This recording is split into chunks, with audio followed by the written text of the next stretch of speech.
रामकृष्ण परमहंस जी कहते हैं, the wind of his grace is always blowing, what you need to do is unfurl yourself.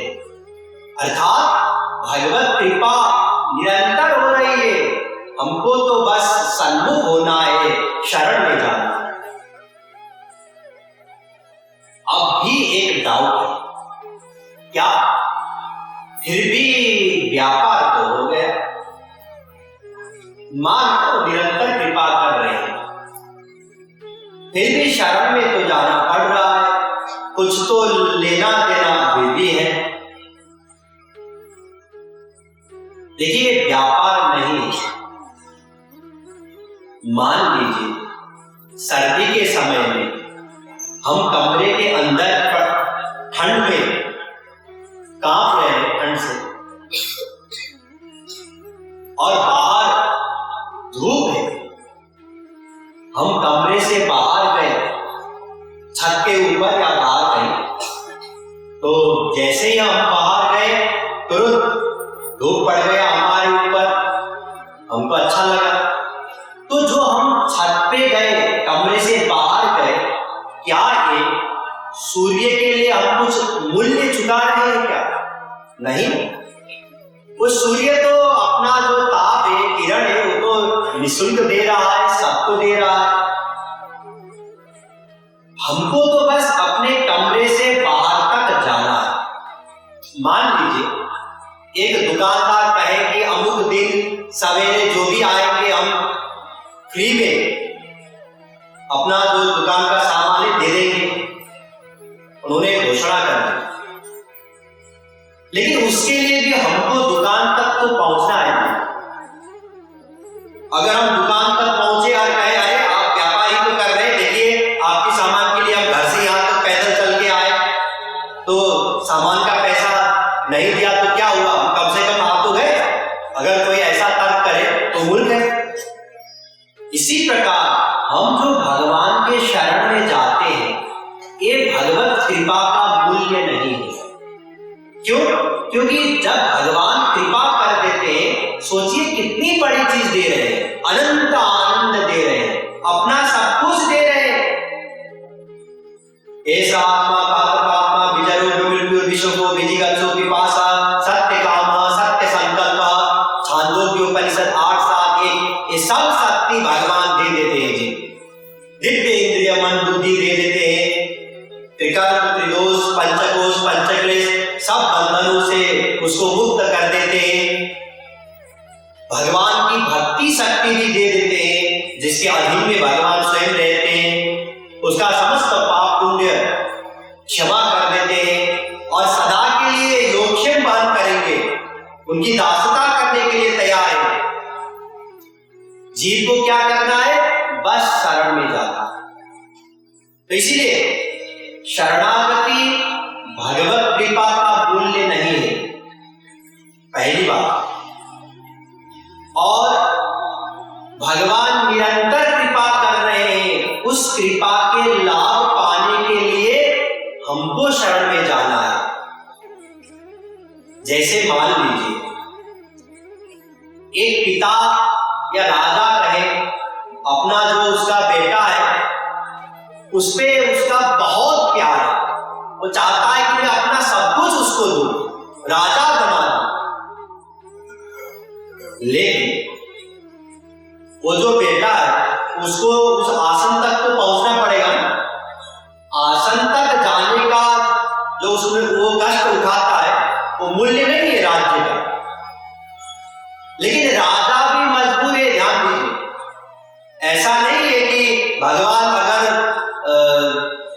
चाहे तो जबरदस्ती हमको अनंत आनंद दे सकते हैं, ऐसा नहीं है। सुन लीजिए, फिर कुछ लोगों को अभी भी लग रहा है कि भगवान तो दयालु है, करुणा करुणालय है, कृपालु है, ये सब शरणागति भगवत कृपा, ऐसा चक्कर क्यों? सीधा सीधा वो अनंत आनंद हमको दे देते जो उनके पास है। ऐसा नहीं हो सकता है। क्यों? लॉजिक समझ लीजिए। हमारा जो अंतःकरण है, मन है, वो मन जो सुख दुख झेल सकता है, सह सकता है, उसकी एक सीमा होती है। उस सीमा से ऊपर का अगर सुख मिल गया तो भी सहन नहीं कर सकेंगे और मर जाएंगे, और उस सीमा से परे अगर दुख भी मिल गया तो भी वो सहन नहीं हो सकता है, हम मर जाएंगे। मतलब एक सीमा तक ही हम सुख या दुख सह सकते हैं, है ना। संसार में भी आप लोगों ने सुना होगा, कभी कभी क्या होता है, अभी नेपाल में हुआ था 6 महीना पहले इलेक्शन हुआ था, लोकल इलेक्शन। तो उसमें काउंटिंग हो गया, काउंटिंग होते होते अनाउंसमेंट हो गया कि उसने जीत लिया, विजयी हो गया। तो जैसे ही वो खबर उसने सुन लिया तो हार्ट फेल हो गया, मर गया। मतलब वो आनंद उससे सहा नहीं गया।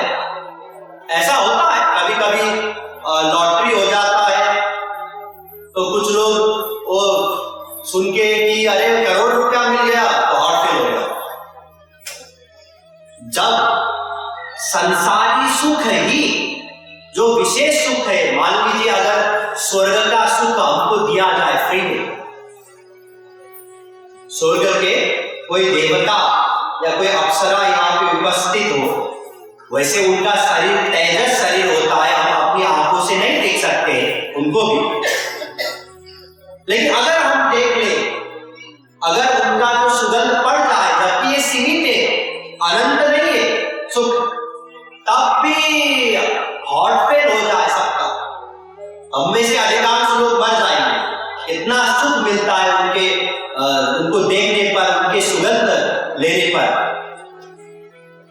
जब संसारी सीमित सुख ही हम सहन नहीं कर सकते, तो अगर हमारे इस मन में, इस अंतःकरण में भगवान को अनंत शक्ति, अनंत आनंद जबरदस्ती देंगे तो राख भी नहीं मिलेगा, इतना सुख होता है उसमें। इसीलिए सबसे पहले क्या करना होगा, जब हम भगवान के शरण में जाते हैं, शरण में जाएंगे कभी, तो जो हमारा अंतःकरण है, अभी माइक है ना, प्राकृत है ना अंतःकरण, जब वो अंतःकरण भगवान के शरण में पहुंचता है, उसको भगवान दिव्य बना सकते हैं सबसे पहले। फिर उस दिव्य अंतःकरण में भगवान दिव्य आनंद अब दे सकते हैं, अब आनंद ठहर सकता है। पहले कुछ 100 वर्ष पहले तक भी आग लोग मांगते थे घर में जलाने के लिए। अब पहले माचिस तो होती नहीं थी, तो किसी के घर में जाकर के आग लेकर के आते थे और अपना घर में जो है आग जलाते थे, फिर भोजन बनाते थे। और गांव में कोई एक आध घर होता था जिसमें निरंतर वो आग जलती रहती थी। अगर बुझ गया गांव में किसी के घर में भी आग नहीं है, तो एक काठ होता है अरणी, उसको रगड़ रगड़ के फिर उससे अग्नि प्रकट कराते थे। एक प्रविधि होती थी पहले। तो उस समय लोग आग मांगने के लिए जाते थे। मान लीजिए कोई आया आग मांगने के लिए घर में, तो हम देने के लिए तैयार बैठे हैं, लेकिन उसने कहा हम तो कुछ लाए नहीं, तो किसमें लेके जाओगे? तो वो एक कपड़ा आगे करके कह रहा है कि हमको इसी में दे दो। अब उसमें आग कैसे दिया जाए? अगर कोई हाथ फैला है तो हाथ के ऊपर आग रख सकते हैं क्या? नहीं रख सकते हैं, उसके लिए एक पात्र की जरूरत होती है ना। तो उसी प्रकार वो अनंत आनंद प्राप्त करने के लिए भी दिव्य अंतःकरण रूपी पात्र चाहिए। वर्तमान जो अंतःकरण है, मन है, वो दिव्य नहीं है, वो प्राकृत है, उसमें वो अनंत दिव्य आनंद ठहर नहीं सकता है, और भगवान भी नहीं करा सकते हैं। यद्यपि वो सत्य संकल्प है, सत्य संकल्प माने जो सोचा सो हो गया, लेकिन ऐसे ऐसे कार्य भी हैं, अनेकों कार्य जो भगवान भी नहीं कर सकते हैं। ध्यान दीजिए, बहुत से लोग ये बात सुने नहीं है, जानते नहीं है, इसलिए कुतर्क करते हैं। कुतर्क मतलब भगवान ऐसा क्यों नहीं करते हैं जी, ऐसा संसार उन्होंने क्यों बनाया?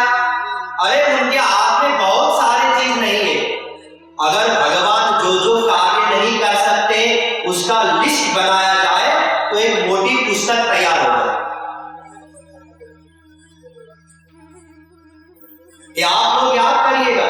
वरना क्या है, वरना हम भगवान के ऊपर इल्जाम लगाएंगे कि वो हमारे ऊपर कृपा नहीं क्यों नहीं किया उन्होंने, हम दुख झेल रहे हैं, हमको आनंद क्यों नहीं दिया।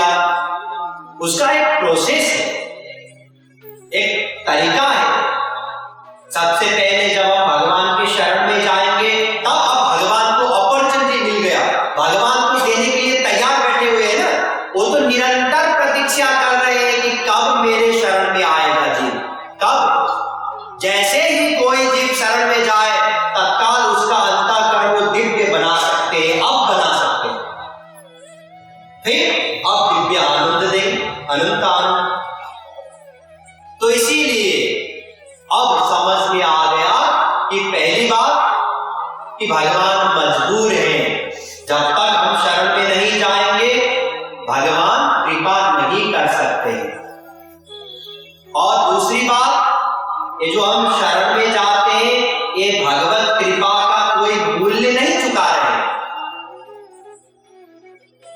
इसीलिए भगवान अकारण कृपालु हैं, करुणा करुणालय हैं। अस्तु, अब ये तो समझ में आ गया कि भगवान के शरण में जाना होगा। किसको जाना है शरण? अब एक दूसरा प्रश्न,